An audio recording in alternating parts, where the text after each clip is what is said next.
Os pais do meu noivo fizeram questão de um acordo pré-nupcial para proteger o filho. Então, tratei de incluir uma cláusula que só foi descoberta quando o divórcio já estava batendo na porta. No dia em que ele me pediu em casamento, a mãe dele chorou. E não foi de alegria. Era aquele choro sentido, cheio de julgamento escondido, o tipo que deixa claro que, para ela, eu só podia ter laçado o filhinho precioso usando meu útero de professora de classe média. O pai puxou o Timothy para uma conversa a portas fechadas que durou horas. E pelas frestas, eu só entendia palavras como interesseira e dinheiro da família escorrendo como veneno. 3 semanas depois, o prêmio oficial chegou. 47 páginas entregues pelo advogado da família em pleno jantar, que até então eu achava ser um encontro tranquilo. A mãe dele colocou um sorriso forçado, empurrou um envelope pardo pela mesa e disse: "É só protocolo para proteger todo mundo."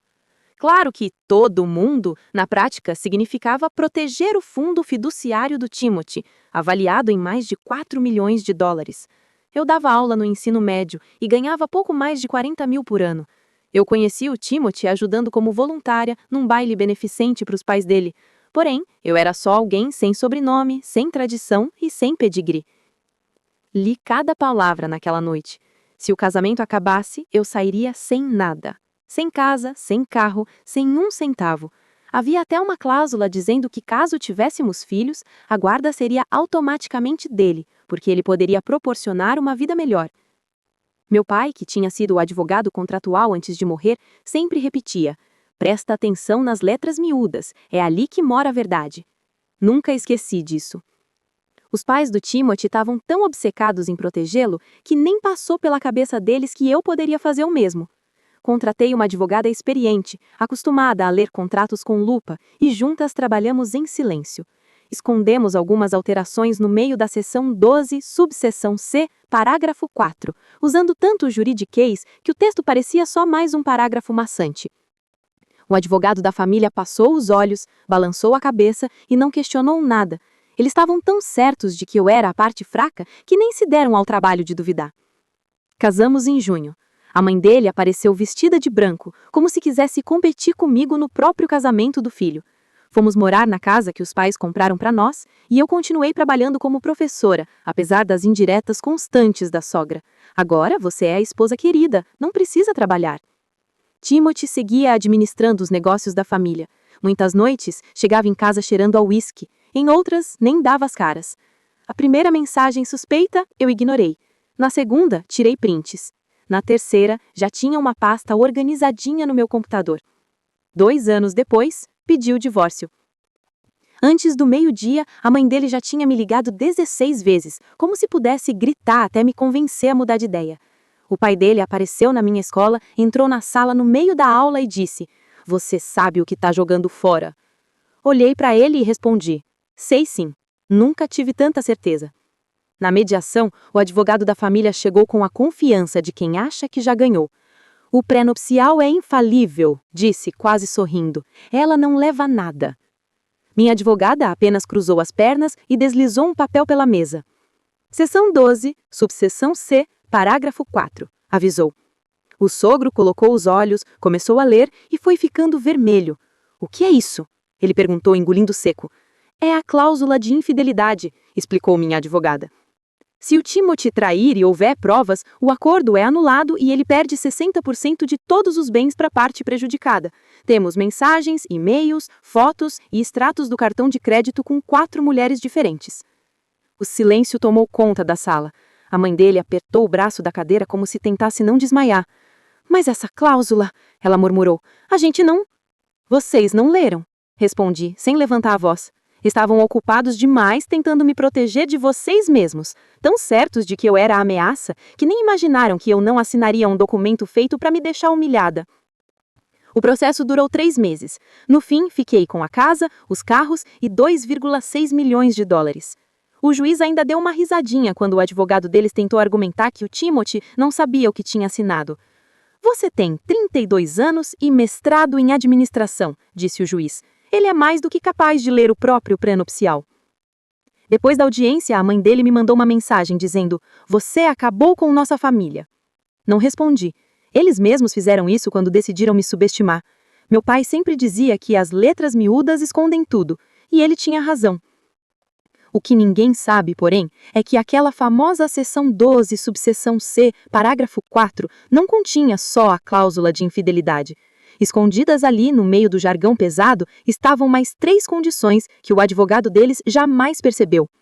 Passei 6 semanas ajustando tudo junto com minha advogada, deixando o texto daquele jeito arrastado e burocrático só para passar batido. A segunda condição dizia que, se a cláusula de infidelidade fosse acionada, eu também herdaria os 40% do Timothy na empresa do pai, aquelas ações que ele ganhou como presente antes do casamento. O sogro tinha transferido tudo para o filho uns 2 meses antes, fazendo uma daquelas jogadas fiscais. Agora, as ações eram minhas. E claro, eu não dei um pio sobre isso na mediação, conforme orientação da minha advogada. Deixa pensar em que escaparam perdendo só dinheiro e bens. Depois mostramos o jogo de verdade. 3 dias depois do divórcio sair, recebi os certificados das ações. O sogro me ligou 47 vezes. Atendi na 48ª. O que você quer? Ele perguntou, claramente abalado. Não quero nada. Já tenho tudo. Você não pode fazer isso. Essas ações são da família. Vamos brigar. Pois brigue. O advogado de vocês aprovou tudo. Seu filho assinou, o juiz validou. Quero ver explicar para o tribunal por que vocês não leram um contrato. Desliguei. A empresa valia 18 milhões de dólares. Minhas ações representavam 7,2 milhões, fora a parte do acordo. E, mais importante, eu tinha direito de voto. O conselho tinha 5 membros. O pai dele controlava 45% e 3 cadeiras. O sócio tinha 15% e 1 cadeira. A última vaga era minha. Ou seja, nada importante passava sem meu aval. Esperei 2 semanas para aparecer na minha primeira reunião. Fui usando o mesmo vestido do jantar de ensaio do casamento, aquele que a mãe dele disse que não era adequado. Cheguei pontualmente às 9 horas. O sogro já estava lá, parecendo carne crua, o sócio, Douglas, estava inquieto, o CFO e o diretor operacional se enfiavam em seus laptops. Podemos começar?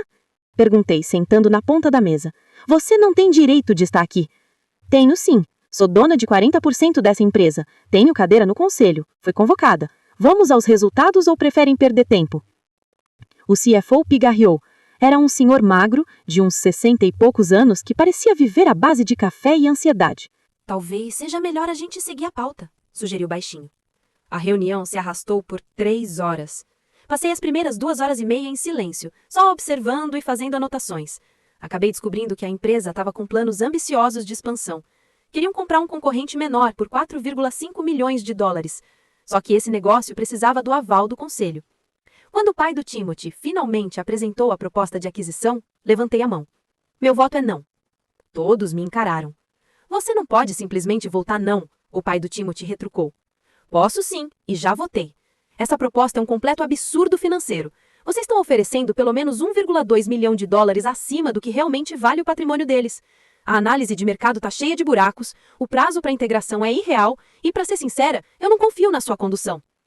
O rosto dele ficou roxo de indignação, o mesmo tom que vi durante a mediação.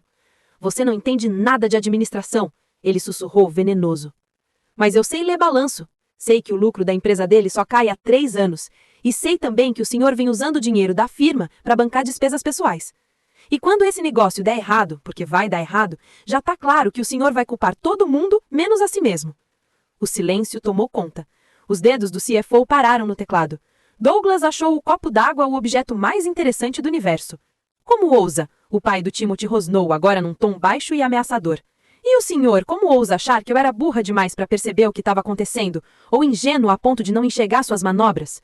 O senhor passou ações da empresa para o seu filho enquanto tocava tudo de qualquer jeito, e ainda se espantou quando alguém que realmente entende de finanças percebeu? Me levantei, juntei meus papéis e fui em direção à porta. Antes de sair, virei para trás. A votação da aquisição está suspensa até uma auditoria independente das 2 empresas. Vou contratar meus próprios analistas. Daqui a 6 semanas a gente volta a se encontrar. E, senhores, a partir de agora, qualquer decisão será pelos trâmites certos. Chega de jeitinho. Sem mais privilégios de família. Isso aqui é uma empresa, não o cofrinho particular de ninguém. Aí, antes que alguém reagisse, meu telefone começou a tocar antes mesmo de eu chegar no carro. Pai do Timothy, mãe do Timothy, o próprio Timothy, o advogado deles, Douglas. Não atendi nenhum. Preferi ligar direto para o meu advogado. Preciso de um contador forense, avisei. Alguém que entenda de fraude corporativa. Ele riu. Já tô providenciando. Te mando 3 nomes ainda hoje. A auditoria levou 4 meses. O que encontramos era até pior do que eu suspeitava. O pai do Timothy desviava dinheiro da empresa há anos. Notas frias, relatórios de despesas falsificados, compras de imóveis travestidas de investimento empresarial, viagens particulares lançadas como prospecção de clientes, mais de 2,3 milhões de dólares desviados em 7 anos. Apresentei o resultado na próxima reunião do conselho, agora com um advogado externo e um representante da Receita. O pai do Timothy tentou protestar. Cortei logo. Você tem 2 opções. Ou renuncia agora e devolve os 2,3 milhões, ou a gente comunica à CVM e deixa eles cuidarem. Vai responder por fraude, pode ser preso, vai perder tudo. Você escolhe. Ele preferiu renunciar. Assinou os papéis naquela tarde com a mão tremendo tanto que mal conseguia segurar a caneta. Douglas foi nomeado CEO interino. Recomendei o Bernard para CFO, função que ele já fazia na prática enquanto o antigo chefe vivia jogando golfe. Em 6 meses, estabilizamos a empresa. Sem os delírios do pai do Timothy e sem as fraudes, nossa margem de lucro cresceu 34%. Cancelamos a aquisição desastrosa e investimos em tecnologia e na ampliação da carteira de clientes. Só no primeiro ano, o faturamento aumentou em 1,7 milhão de dólares. A mãe do Timothy pôs a culpa em mim. Disse que eu acabei com o legado da família. Mandou e-mails intermináveis me acusando de traição e crueldade, dizendo que eu tirei tudo deles. Fez posts nas redes sociais reclamando de mulheres interesseiras que seduzem homens só para roubar o que seria deles por direito. Nunca respondi. Estava ocupada demais aprendendo a comandar uma empresa. Fiz cursos noturnos de administração, li tudo o que apareceu sobre o setor, fui atrás dos clientes, procurei entender as necessidades deles de verdade, em vez de supor o que o pai do Timothy achava. Descobri que tinha talento para isso. Não era pouco. Entendi aquilo que ele nunca enxergou. Uma empresa só cresce quando serve de verdade o seu cliente, não a si mesma. 2 anos depois, ela valia 24 milhões de dólares. A minha fatia sozinha valia 9,6 milhões de dólares. Meu salário de conselheira sempre foi modesto, 85 mil dólares por ano. Sem nenhum exagero, o Timothy tentou me procurar uma vez. Apareceu no escritório numa terça-feira à tarde. O segurança me ligou. Tem um Timothy Whitmore aqui querendo falar com você. Deixa eu subir? Não, pode avisar que não é bem-vindo. Se não sair, chama a polícia. Fiquei vendo pela janela enquanto ele era acompanhado até a saída. Parecia menor, apagado. Entrou num Honda Civic velho e foi embora. Depois ouvi dizer que era gerente regional numa locadora de carros. Os pais cortaram contato depois do escândalo. Afinal, perder a empresa tinha sido culpa dele, por causa do pré-nupcial, por confiar em mim, por não ter sido homem o suficiente para controlar a esposa. A ironia era quase engraçada. Nessa altura, eu já tinha parado com as aulas, não por pressão, mas por falta de tempo. Administrar a empresa, cuidar dos investimentos e participar de mais 2 conselhos ocupavam minha agenda toda. Em menos de 4 anos, passei de um salário de 43 mil dólares para um patrimônio de mais de 12 milhões. Comprei uma casa, não a que era dos pais do Timothy, essa eu vendi assim que pude. Preferi uma casa vitoriana restaurada num bairro sossegado, 3 quartos, uma biblioteca com estantes até o teto, um jardim onde plantei tomate e manjericão. Decorei tudo sozinha, sem arquiteto, sem decorador. Só eu e meu gosto duvidoso para almofadas. Minha mãe veio visitar. Caminhou pela casa toda em silêncio, até sentar na mesa da cozinha e começar a chorar. Seu pai teria tanto orgulho, ela disse. Eu falei, ele me ensinou tudo. Ela assentiu. Ensinou mesmo. Mas olha ao redor. Isso aqui é só seu. Você pegou tudo que ele te mostrou e construiu algo que ele nunca teria imaginado.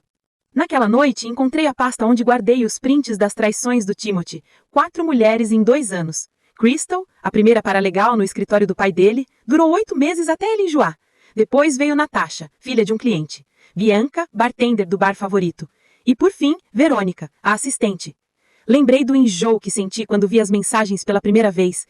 Das mãos tremendo a cada conversa dele dizendo para Crystal que ela era linda, prometendo a Natasha que logo ia me deixar. Eu mandava dinheiro para Bianca porque ela não conseguia pagar o aluguel. Levava a Verônica para o hotel quando viajávamos a trabalho. Chorei durante 3 dias depois de descobrir tudo. Depois que as lágrimas secaram, comecei a registrar cada detalhe. Datas, horários, lugares, recibos do cartão de crédito. Meu dossiê ficou tão completo que nem o advogado mais caro deles conseguiu rebater. Hoje, olhando aquelas capturas de tela, não sentia absolutamente nada. Sem raiva, sem dor, só uma curiosidade distante sobre como já achei que o Timothy era alguém com que valia a pena casar. Deletei a pasta. Não fazia mais sentido guardar aquilo. No 5º ano, entrou em vigor a 3ª cláusula da seção 12, subseção C, parágrafo 4. Era a condição que nunca revelei a ninguém, nem para o meu advogado, nem para o juiz, nem para minha mãe. Era o meu seguro, A garantia de que a família do Timothy não teria como me prejudicar depois. Pois não é que 5 anos e 3 meses depois do divórcio, o Timothy ficou noivo da Brittany, de uma família mais tradicional e ainda mais rica que a dele, filha de dono de farmacêutica. Tudo anunciado nas colunas sociais. No dia seguinte ao noivado, mandei uma carta bem educada para o advogado dele, anexando uma planilha detalhada dos presentes que o Timothy recebeu enquanto éramos casados, e nunca abriu para o pré-nupcial. Os pais dele, sempre discretos, dinheiro disfarçado de mimo de aniversário, transferência de ações fingindo ser bônus de Natal, uma casa de férias em Aspen passada para ele 6 meses depois do casamento. Tudo dava por si $1,8 milhão. 40% disso, $720 mil. Não deu nenhuma hora depois e o advogado do Timothy me liga. Isso é extorsão, ele diz. Eu respondi, é um contrato assinado, reconhecido pelo juiz, aquele mesmo que você garantiu ser a prova de falhas. Se o Timothy não quiser pagar, basta cancelar o noivado ou cumprir o acordo, ele retrucou. Isso vai quebrar o Timothy. Não é problema meu, devolvi. Acabou pagando. Levou 6 meses para juntar esse dinheiro. Vendeu a casa em Aspen, liquidou investimentos e ainda precisou da ajuda dos pais. Pelo visto, isso causou a maior confusão na família. Orgulho é ler 47 páginas com atenção, saber exatamente o que está assinando, se proteger quando todo mundo acha que você é ingênua, burra ou apaixonada demais para perceber a cilada. Orgulho é vencer. A fundação cresceu, abriu unidades em 6 cidades e começou a ajudar mulheres com pré-nupciais, divórcios, contratos comerciais, acordos de trabalho, qualquer situação onde alguém achasse que poderia tirar vantagem por falta de conhecimento. Ficamos conhecidas como aquelas que liam as letras miúdas e achávamos tudo o que os outros deixavam passar. Dei palestras em faculdades, participei de conferências para mulheres, contei minha história, não para me mostrar nem alimentar sentimento de revanche, mas para ensinar algo simples. Conhecimento é poder. Conhecimento jurídico é proteção. Nunca assine nada sem entender completamente o que está lá. Depois das palestras, jovens vinham conversar comigo, agradeciam por mostrar que era possível, que ser subestimada podia se transformar em força. Algumas compartilhavam suas próprias experiências, contratos que questionaram, negócios dos quais desistiram, vidas construídas apesar das expectativas alheias. Essas conversas valiam mais que os $36.850.000, mais que qualquer casa, fundação ou reconhecimento. Porque eu estava repassando o que meu pai me ensinou, e elas, cedo ou tarde, fariam o mesmo por outras. Assim, devagarinho, cada vez menos mulheres assinariam seu próprio futuro sem perceber. Timothy entrou em contato pela última vez quando eu tinha 44 anos. Mandou um e-mail curto. Disse que sentia muito, que era jovem e bobo, que se deixou influenciar pelos pais e agora entendia o que tinha perdido. Não o dinheiro nem a empresa, mas eu, alguém que realmente o amou antes de tudo desandar. Li o e-mail 2 vezes, depois deletei. Não foi por raiva, mas porque desculpa não apaga a traição. Não conserta anos de mentiras, infidelidades e de ser tratada como propriedade pelos pais dele. Desculpa é apenas uma palavra que a gente usa quando chega a hora de encarar as consequências. Nunca respondi. Perdi minha mãe quando já tinha 46 anos. Ela se foi de maneira tranquila, dormindo. Deixou para mim a casa, o carro e uma caixa de segurança que eu nem sabia que existia. Dentro, encontrei uma carta. Minha querida filha. Começava com aquela letra linda de sempre. Meu pai teria muito orgulho de tudo que você alcançou. Mas mais do que isso, espero que você mesma tenha orgulho da mulher em que se transformou. Você pegou o pior momento da sua vida e deu um sentido para ele. Podia ter ficado amarga, vingativa, mas em vez disso você se tornou sábia. Esse é o maior sucesso que eu poderia desejar para você. Eu te amo para sempre, mamãe. Junto com a carta, tinha $250.000 em dinheiro, economizados por ela durante anos, e o recado de que era para a fundação, para seguir ajudando mais mulheres, continuar o que meu pai ensinou para nós duas. Chorei horas dentro daquele cofre. Depois, peguei o carro e fui para minha casa nas montanhas. Sentei na varanda, vi o sol se esconder atrás das serras e pensei em tudo. Lembrei do meu pai me ensinando a ler contratos. Os pais do Timothy dizendo que eu era ingênua demais para entender o juridiquês. Daquele momento na mediação, quando o pai dele ficou vermelho de raiva. Das mais de 3.000 mulheres que eu ajudei. Da pia e da foto do casamento dela. Das economias cuidadosas da minha mãe. Pensei na seção 12, subseção C, parágrafo 4. Sorri percebendo que aquelas cláusulas miúdas não existiam só para me proteger, mas como uma lição sobre como os detalhes fazem toda a diferença. Como confiar demais pode ser um risco, e que o verdadeiro poder quase sempre mora nos pontos que passam batido. A família do Timothy achou que eu era inocente, e essa aposta custou tudo a eles. Entregaram para mim de mãos beijadas a arma para destruí-los. Ainda ficaram surpresos quando eu usei. Subestimaram uma professora de ensino médio, esse foi o primeiro erro. O último foi não terem lido todas as 47 páginas. Acabei vendendo a casa nas montanhas e comprei um terreno no norte de Maine. 16 hectares de mata cortados por um riacho. Construí uma cabana simples, um quarto, cozinha com fogão a lenha e uma varanda para ver as estações mudando. Nada de internet, sinal de celular, só silêncio e paz.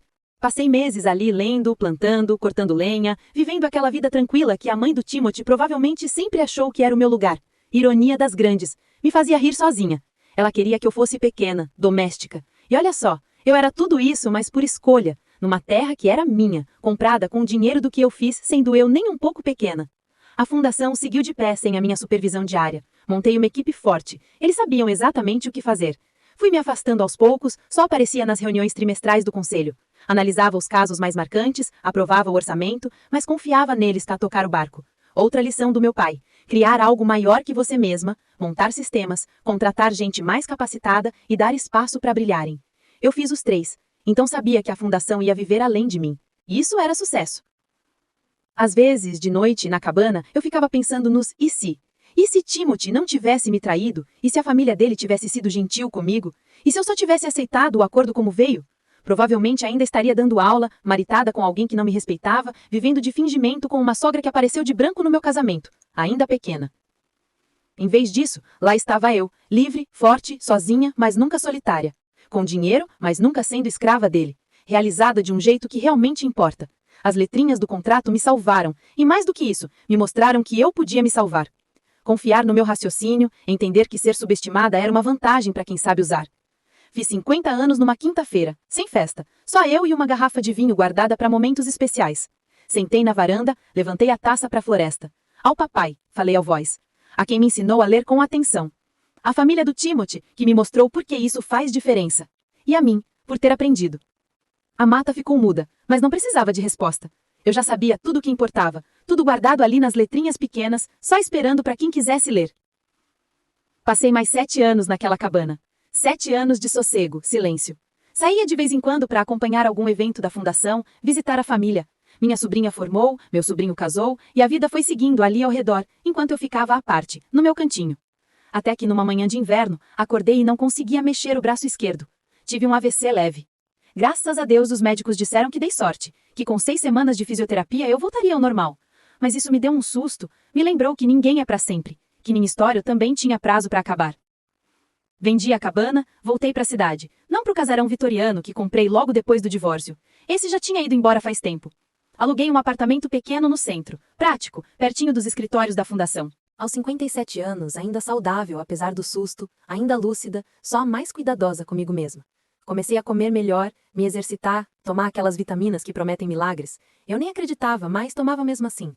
A fundação já tinha ajudado mais de 12 mil mulheres. Estávamos em 15 cidades, o índice de sucesso lá em cima, evitando milhões em acordos injustos, salvando milhares de vidas de contratos destrutivos. Foi aí que resolvi escrever um livro, uma espécie de memória. Essa história que você leu até aqui. Quis deixar registrado, não para alimentar o ego, mas para inspirar. Para mostrar a outras mulheres que dava sim para mudar o próprio destino. Que contrato pré-nupcial não é romantismo, é papel sério e precisa ser lido de verdade. Minha editora perguntou se eu queria trocar nomes, preservar identidades. Não, respondi. Timothy e a família dele já tinham pago para aprender o valor dos próprios erros. Que minha história ficasse como aviso para quem pensasse em repetir a mesma burrada. O livro saiu no meu aniversário de 59 anos e em 3 meses virou best-seller. Grupos de mulheres debateram em clubes do livro, faculdades de direito colocaram na lista de leitura, cursos de administração usaram como caso real de negociação. Dei entrevistas, participei de podcasts, fiz palestras. Você sente que se vingou? Me perguntavam. Esse sucesso compensa a dor que o Timothy te causou?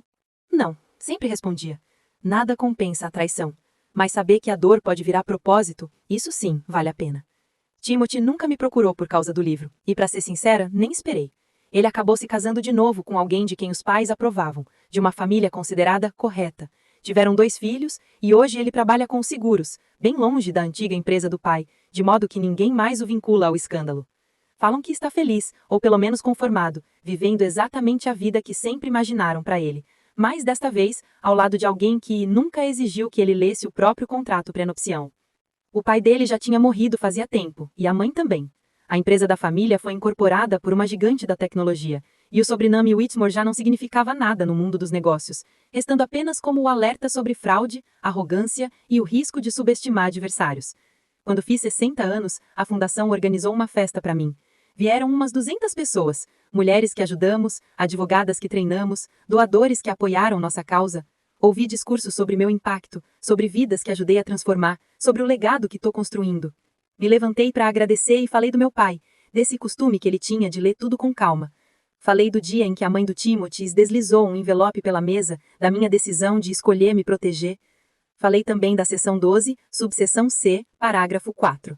Falei daquelas mulheres na sala que fizeram o mesmo, que se protegeram, que leram as letras miúdas e se recusaram a ser vítimas. Esse não é só o meu legado, é nosso. De toda mulher que questionou um contrato, de toda mulher que exigiu justiça, de toda mulher que não aceitou um mau acordo. Estamos escrevendo outra história agora, uma em que ser subestimada vira vantagem. Conhecimento é poder, e as letras miúdas nossa salvação. Todas se levantaram e aplaudiram. Vi lágrimas, sorrisos, aquele reconhecimento de que algo importante tinha sido construído ali, algo que existiria além de nós. Me aposentei do trabalho no dia a dia da fundação aos 62 anos, depois do AVC. Ficou claro que era hora de dar espaço para mulheres mais jovens assumirem a liderança. Continuei no conselho e nos grandes eventos, mas deixei a rotina nas mãos de outras pessoas, mulheres fortes, inteligentes, que entenderam de verdade que contratos podem ser armas e que a alfabetização é um escudo. Comprei uma última casa, pequenininha, perto do mar. Posso chegar à praia caminhando em 5 minutos. Sento para olhar o movimento das ondas e pensar em como a água esculpe até as pedras, devagar, com paciência. Mas foi assim que fizemos. Transformamos o cenário jurídico de mulher em mulher, de contrato em contrato, cada página lida com atenção. Nessas caminhadas pela areia, ouvi a minha mãe na cabeça. Seu pai teria tanto orgulho, e eu sabia que era verdade. Não por ter vencido ou enriquecido, mas porque aprendi o que ele queria tanto me ensinar. Os detalhes importam. As letras miúdas importam. Entender o que se assina faz toda a diferença. Hoje estou com 67 anos. Sigo com saúde, morando perto do mar. Às vezes escrevo artigos para revistas jurídicas, opiniões sobre pactos antenupciais e direito contratual. Participo de capítulos de livros didáticos como convidada. Me veem como uma especialista, alguém que transformou uma dor em mudança social. Mas para mim, sou alguém que leu com cuidado 47 páginas, que se recusou a ser subestimada, que entendeu como suposições podem virar armas, que viu as letras miúdas salvarem uma vida se a gente estiver atenta. Os filhos do Timothy já são adultos. Nunca os conheci, provavelmente nunca vou conhecer. Mas torço para que ele tenha ensinado a importância de ler contratos antes de assinar. Espero que, ao menos essa lição, ele tenha entendido. Que ele sente um genro ou nora e diga, leia cada palavra, entenda cada cláusula, proteja-se, porque quem ama você não deve jamais pedir para assinar algo que possa comprometer seu futuro. Mas eu duvido. Raramente as pessoas aprendem com os próprios erros, só vão ficando melhores em encontrar desculpas para eles. Recentemente, a fundação comemorou 20 anos, e eu fui. Fiz discurso, e encontrei mulheres que eram crianças quando começamos e hoje são advogadas, contadoras, empresárias. Algumas já se divorciaram, usaram o que ensinamos, sobreviveram e prosperaram. Depois do evento, uma jovem me procurou. Devia ter uns 30 anos, cabelos escuros, um sorriso nervoso. Me agradeceu pela fundação, pelo livro, pela minha trajetória. Contou que teve noiva de um homem de família dona de restaurantes. Recebeu um pacto antenupcial de 52 páginas. Leu tudo, identificou cláusulas que a deixariam sem nada, procurou uma advogada e exigiu alterações. A família dele recusou e ela foi embora. Hoje é advogada contratual, especialista em pactos pré-nupciais, já ajudou mais de 400 mulheres a negociar termos justos e tem a própria entidade em Seattle. Faz o que eu fiz, ensina o que meu pai me ensinou. Esse é o seu verdadeiro legado, não o dinheiro, nem o livro. Isso aqui, mulheres ensinando mulheres a se proteger. Eu a abracei e pedi para que não parasse, que ensinasse às próximas gerações, que garantisse que nenhuma mulher assinasse algo importante sem entender direitinho o que estava assumindo. Essas são as letras miúdas, não só nos contratos, mas na vida. Os detalhes que todo mundo ignora até que seja tarde. Seu papel é garantir que as mulheres enxerguem esses detalhes antes de assinar. Ela prometeu fazer isso. Agora tô cansada, pronta para encerrar essa história. Não a vida, mas o relato.